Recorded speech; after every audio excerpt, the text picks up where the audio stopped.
નમસ્કાર દર્શક મિત્રો, હું છું રૂપલ લોણીચિયા. સંપૂર્ણ ન્યૂઝમાં આપનું સ્વાગત છે.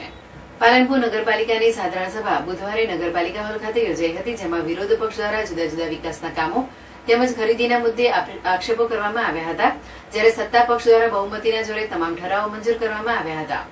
પાલનપુર નગરપાલિકા પ્રમુખ શ્રી મનોજ સોલંકીની અધ્યક્ષતામાં તેમજ પાલિકા ચીફ ઓફિસર જીગરભાઈ પટેલ, ઉપપ્રમુખ નાગજીભાઈ દેસાઈ, કારોબારી ચેરમેન પિયુષભાઈ પટેલની ઉપસ્થિતિમાં નગરપાલિકા હોલ ખાતે પાલિકાની ત્રિમાસિક ખર્ચ અને વિકાસના કામોને બહાલી આપવા માટે સામાન્ય સભા યોજવામાં આવી હતી, જેમાં વિરોધ પક્ષના અંકિતાબેન ઠાકોર, આશાબેન રાવલ સહિતના સભ્યો દ્વારા મોટરો ખરીદી મુદ્દે, વિકાસના કામો સહિતના મુદ્દે ગેરરીતિના આક્ષેપો કરવામાં આવતા પાલિકામાં હોલમાં હોબાળો મચી ગયો હતો, જેની સામે સત્તાપક્ષ દ્વારા તમામ આક્ષેપોને નકારી કાઢી તમામ મુદ્દાઓને એકસાથે મંજૂર કરવામાં આવ્યા હતા, જેના પગલે પાલિકા સભામાં ઉત્તેજના પ્રસરી ગઈ હતી.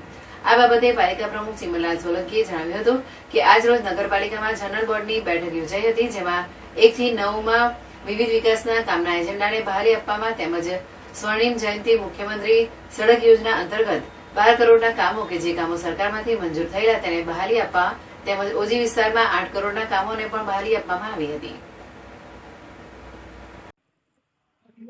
આજે પાલનપુર નગરપાલિકાનું જનરલ બોર્ડની બેઠક હતી અને આ બેઠકમાં આજે ક્રમ નંબર 1 થી લઈને 9 સુધીના વિવિધ વિકાસના કામોના મુદ્દાઓ હતા. આ મુદ્દાઓના અંદર કેટલાક કામો જે વિકાસના છે એમને બહાલી આપવાના હતા.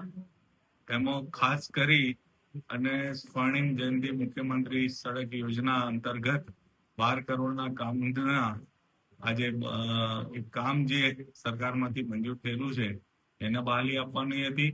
સાથે સાથે ઓજી વિસ્તારના અંદર 8 કરોડના કામોને પણ બહાલી આપવા માટેની આજે મહત્વના મુદ્દાઓ હતો.